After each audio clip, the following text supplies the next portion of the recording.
એક નિબંધની ચર્ચા કરીશું આખા.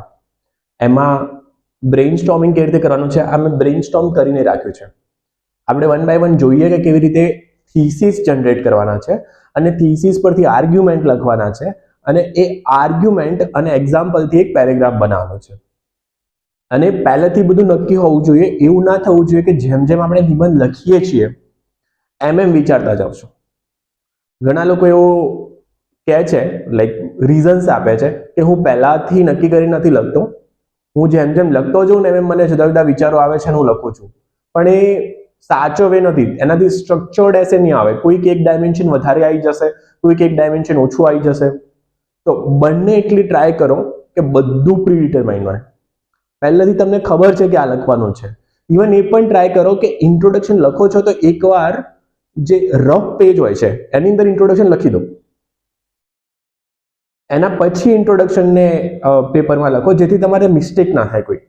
કારણ કે ઇન્ટ્રોડક્શન છે ને એ પહેલી ઇમ્પ્રેશન છે. તો જે આ છે ને ટોપિક કે doubter is the true man of science, તારો કોર સૌથી પહેલા ઓલવેઝ એ વસ્તુ યાદ રાખવાની કે કોર મિનિંગ ઉપર જવાનું. કોર મિનિંગ એસેનો શું છે? કોર મિનિંગ છે ને ક્વેશ્ચનિંગ માઇન્ડ ઉપર છે. લાઈક ક્વેશ્ચનિંગ માઇન્ડ છે ને એ સાયન્સ તરફ જાય છે. તો ક્વેશ્ચનિંગ માઇન્ડ છે ને એ તમને તમારી માઇન્ડમાં યાદ હોવું જોઈએ. અહીંયા ડાઉટર એટલે શંકા નથી પણ પ્રશ્ન પૂછવાવાળો માણસ છે, જે દરેક વસ્તુને ડાઉટ કરે છે, દરેક વસ્તુ પર પ્રશ્ન પૂછે છે. તો આમાં આપણે ઇન્ટ્રોડક્શન કઈ લખશો? તો મારી પાસે એક રેડીમેડ સ્ટોરી હતી આલ્બર્ટ આઇન્સ્ટાઈનની, જે મેં બનાવીને રાખી હતી. તો હું આને આલ્બર્ટ આઇન્સ્ટાઈનની સ્ટોરીથી ઇન્ટ્રોડ્યુસ કરીશ. કે કલ્પના કરો કે વિદ્યાર્થી છે જે વર્ગખંડની અંદર ભણવામાં નબળો છે.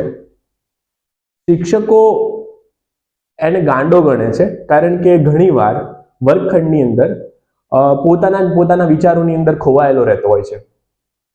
સહવિદ્યાર્થીઓ એની સાથે વાતચીત નથી કરતા હોતા. આવી કોઈક તમે એક છે ને આમ હુક બનાવો અને બેસીને લખશો ને તો બહુ મસ્ત સ્ટોરી બની જશે, 4-5 લાઈનની, એનાથી વધારે પણ નહીં.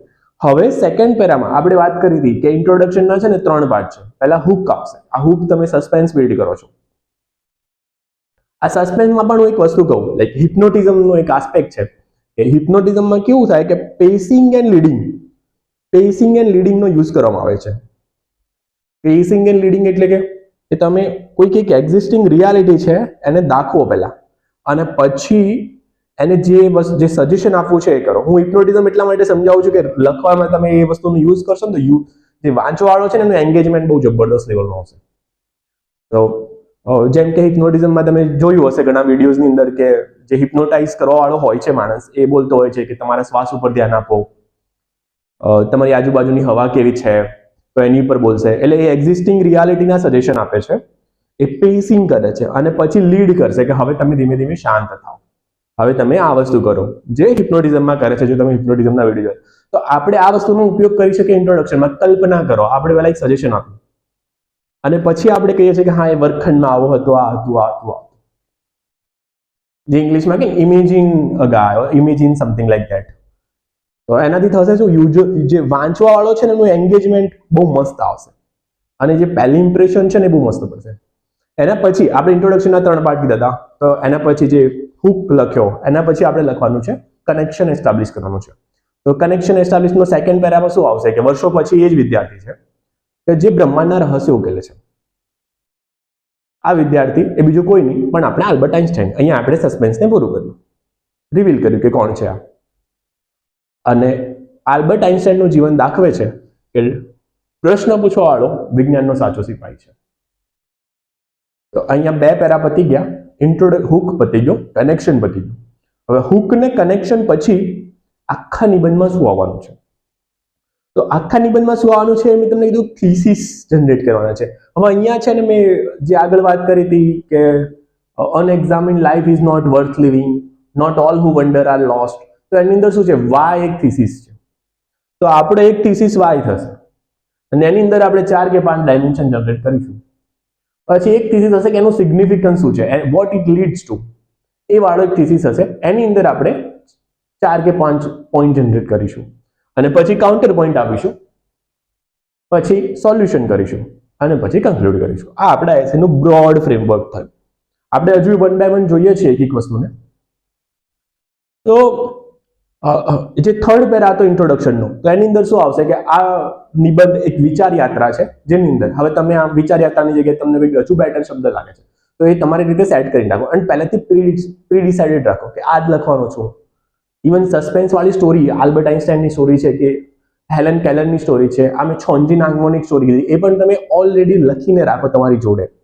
તો ત્યાં જઈને તમારે સ્ટોરી બનાવવાની નથી, ડાયરેક્ટ રેડીમેડ છે.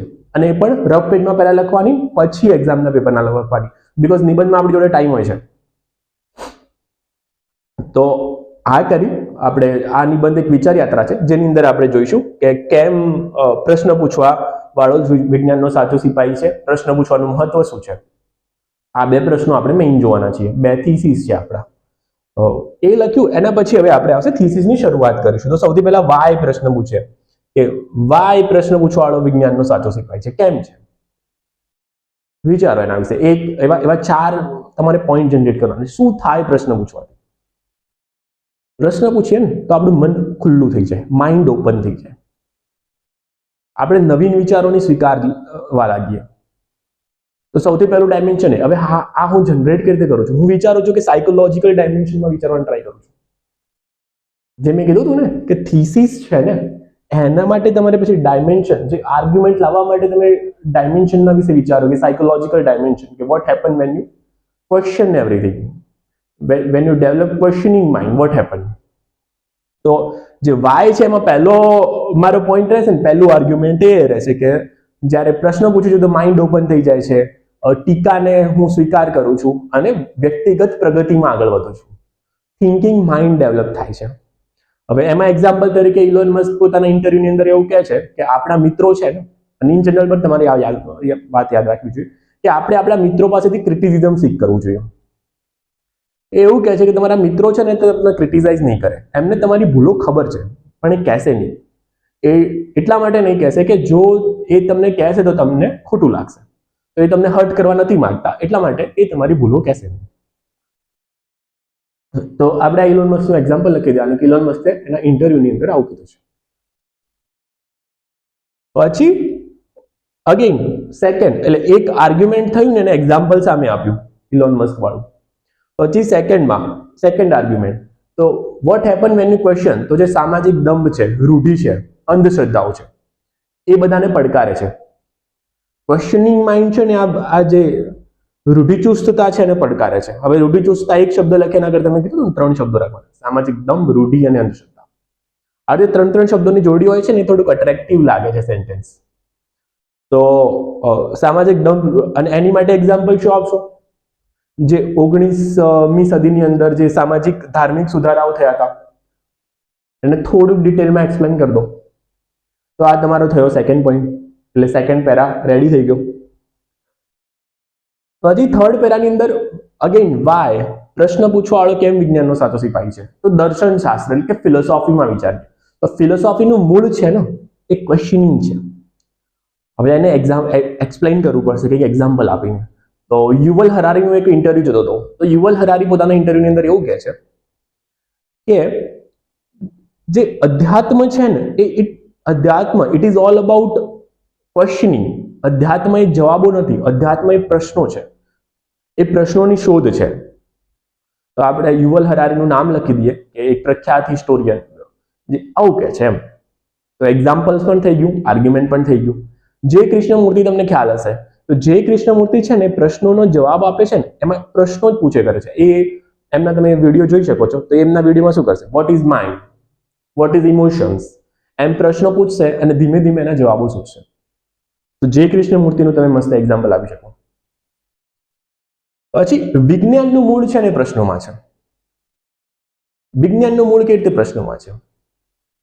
એ જે હેલિયોસેન્ટ્રિક વર્લ્ડ હતું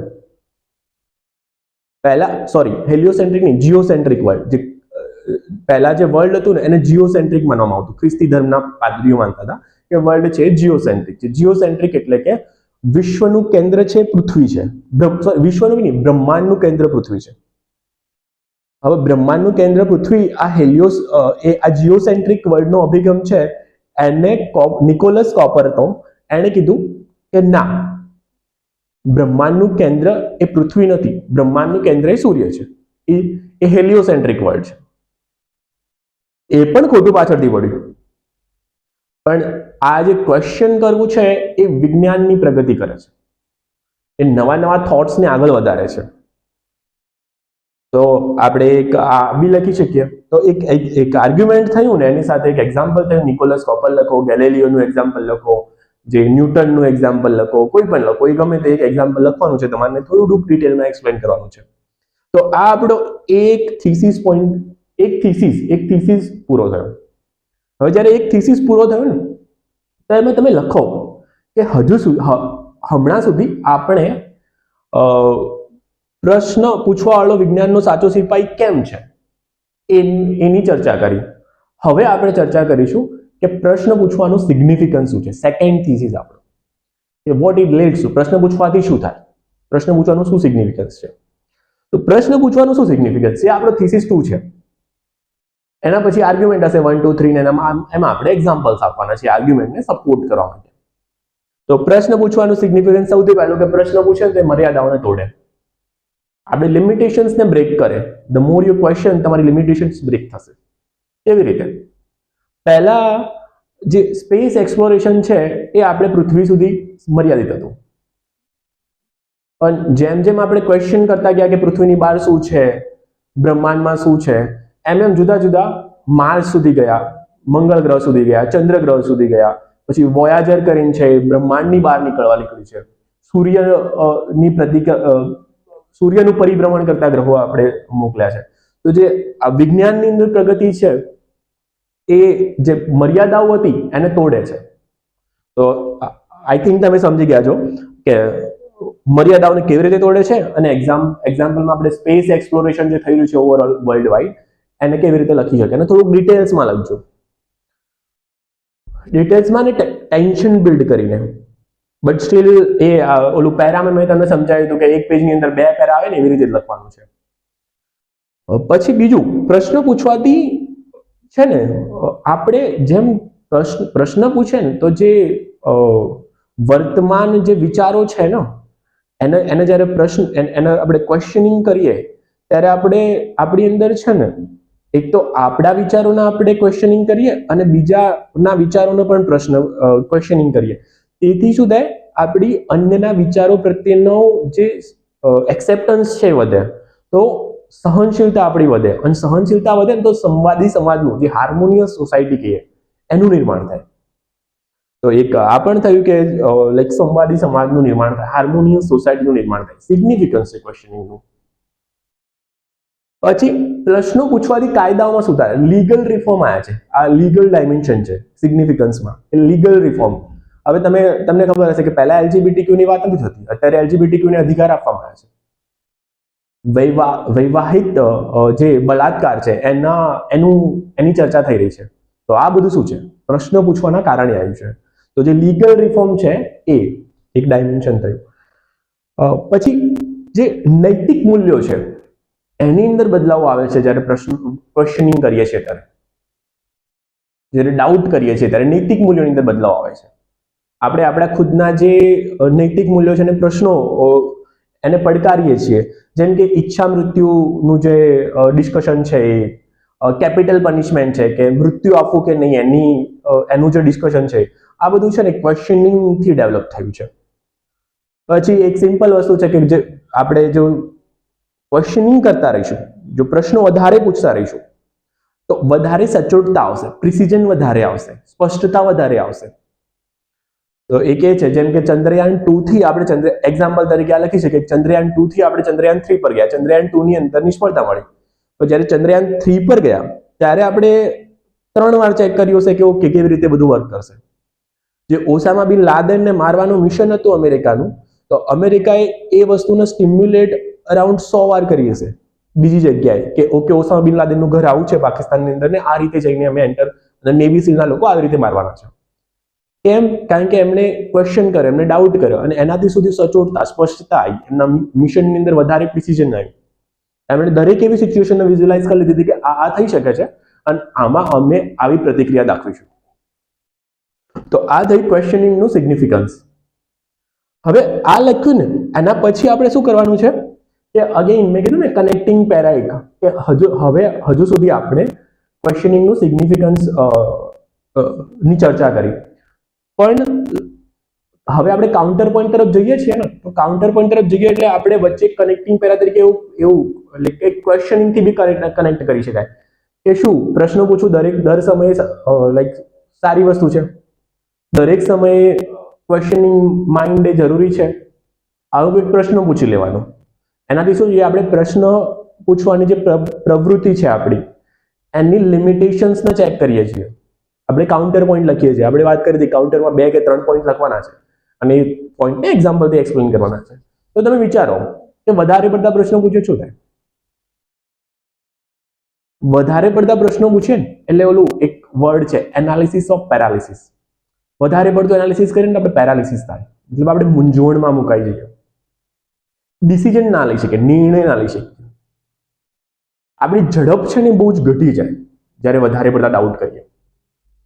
ક્લેરિટી છે ને એ સ્પીડ માટે જરૂરી છે અને ડાઉટ છે ને એ સ્પીડને ઘટાડે. તો વધારે પડતા પ્રશ્નો પૂછીએ તો નિર્ણય નહીં લેવો, એટલે એક આપણો આર્ગ્યુમેન્ટ થઈ ગયું ને એક આર્ગ્યુમેન્ટને આપણે એક્ઝામ્પલ આપી દઈએ કે જે ન્યાયિક પ્રક્રિયાઓ છે એમાં બહુ બધો વિલંબ થાય છે. તો જે કેસ પેન્ડિંગ છે એનો ડેટા બી લખી શકે, તો એક એક્ઝામ્પલ બી થઈ ગયું ને એક આર્ગ્યુમેન્ટ બી થઈ ગયું. બીજું પ્રશ્નો વધારે હોય તો મૂંઝવણ વધારે આવે છે, તો એનું આપણે એક્ઝામ્પલ તરીકે લાઈક જે વેક્સિન હેઝિટન્સીનો ઇસ્યુ હતો, જે રસીકરણ કરવું કે ના કરવું એના વચ્ચેનો પ્રશ્ન હતો બધાની અંદર, તો એ અગેન વધારે પડતા પ્રશ્નો પૂછતા હોય ને એટલે આ થાય કે કોઈક વેક્સિન ન પણ લે, વેક્સિન ન લે તો એની માત્ર એના સુધી કોસ્ટ મર્યાદિત નથી, એ બીજા લોકોને પણ ઇમ્પેક્ટ કરતું હતું. તો આ થયા આપણા કાઉન્ટર આર્ગ્યુમેન્ટ. આપણે કાઉન્ટર પોઈન્ટને ડિસ્કસ કર્યો. કાઉન્ટર પોઈન્ટ પછી સીધું આવશે સોલ્યુશન. સોલ્યુશન લખતા પહેલા એવું લખવાનું કે શું પ્રશ્ન પૂછવાની પ્રકૃતિનું નિર્માણ કરી શકાય છે વ્યક્તિમાં. તો એવો પ્રશ્ન પૂછી લીધો કે ક્વેશ્ચનિંગ માઇન્ડ ડેવલપ કરી શકાય છે કે નહીં, એવો પ્રશ્ન પૂછવાનો છે. એના પછી ઇન્ડિવિજ્યુઅલ, સોશિયલ, ઇન્સ્ટિટ્યુશનલ એ લેવલે આપણે એનાલિસિસ કરવાનું છે કે સોલ્યુશન શું હોય. હવે આની અંદર બી ઘણું બધું પ્રી ડિસાઇડેડ તમારે રાખવાનું છે કે ઇન્ડિવિજ્યુઅલ લેવલે સોલ્યુશનમાં શું હશે. મૂલ્ય શિક્ષણ આપો. આ શિક્ષણ છે સોલ્યુશન દરેકનું છે, ઘણી જગ્યાએ સોલ્યુશન છે, શિક્ષણ આપો. તો મૂલ્ય શિક્ષણની અંદર પણ તમારે એક્ઝામ્પલ આપવાનું, કોટ કરવાનું, સોરી એક્ઝામ્પલ નહીં, કોટ કરવાનું. કોને? ચાઇનીઝ ફિલોસોફર કન્ફ્યુશિયસને. એનું શું કહેવું હતું કે જો તમે 1 વર્ષનું વિચારો છો તો અન્ન વાવો, જો તમે 10 વર્ષનું વિચારો છો તો તમે વૃક્ષ વાવો, અને જો તમે 100 વર્ષની યોજના બનાવો છો, વિચારો ની યોજના બનાવો છો, તો સમાજને શિક્ષણ આપો. તો આ રીતે ઇન્ડિવિજ્યુઅલ લેવલ પર શિક્ષણ તમારે એક્ઝામ્પલ આપવાનું છે, કોટ પણ ફિક્સ રાખવાનો છે. કન્ફ્યુશિયસનો કોટ લખી દીધો. એ રીતે જો તમને કોઈ બીજો કોટ હોય તો એ લખો તો લખી દો. હું કન્ફ્યુશિયસનો કોટ લખતો હતો તો હું તમને મેં મારો વાળો કીધો. એના પછી સોસાયટલ લેવલ ઉપર એનાલિસિસ કરો સોલ્યુશનમાં, એમાં પણ એક કોટ યાદ રાખી લો. એના પછી ઇન્સ્ટિટ્યુશનલ લેવલ ઉપર કરો યા ગ્લોબલ ઉપર કરો. 3 સોલ્યુશન આપવાના, મોસ્ટલી તો ગ્લોબલ ઉપર કર્યો યા ઇન્સ્ટિટ્યુશનલ લેવલ ઉપર કર્યો. તો અહીંયા સોલ્યુશન થયા અને સોલ્યુશન પછી તમારા નિબંધને કન્ક્લુડ કરો. તો અહીંયા આપણો આખો નિબંધ પતી ગયો. એમાં એક વસ્તુ યાદ રાખજો, તમે જો પીવાયક્યુ નું એનાલિસિસ કરશો તો તમે નોટ કરશો કે ડાઉટ મતલબ ક્વેશ્ચનિંગ ઉપર વધારે પ્રશ્નો આવે છે. તે રીતે હતો કે unexamined life is not worth living. તમે એને લખવાનું ટ્રાય કરશો ને તો સિમિલર જ છે. Not all who wander are lost, એને લખવાનું ટ્રાય કરશો ને તો ઓબ્વિયસલી સિમિલર છે સમવેર. તો આ થોડુંક પીવાયક્યુ ઉપર તમે એનાલિસિસ કરી શકો છો કેવી ટાઈપના આવે છે, તો તમે આર્ગ્યુમેન્ટ અમુક બનાવીને રાખી શકો. બાકી મેં આખું તમને એક ફ્રેમવર્ક આપી દીધું કે કેવી રીતે એસે લખવાનો છે, બ્રેઇનસ્ટોર્મ કેવી રીતે કરવાનું છે. 20 મિનિટ જેટલું તો મિનિમમ બ્રેઇનસ્ટોર્મમાં આપવું જ પડે, અને આ આર્ગ્યુમેન્ટ કેવી રીતે જનરેટ કરવાના છે. તો અહીંયા આ નિબંધ પતી ગયો. Thank you very much. અને જો તમને કોઈ પ્રશ્ન હોય તો તમે આગળ મને પૂછી શકો છો.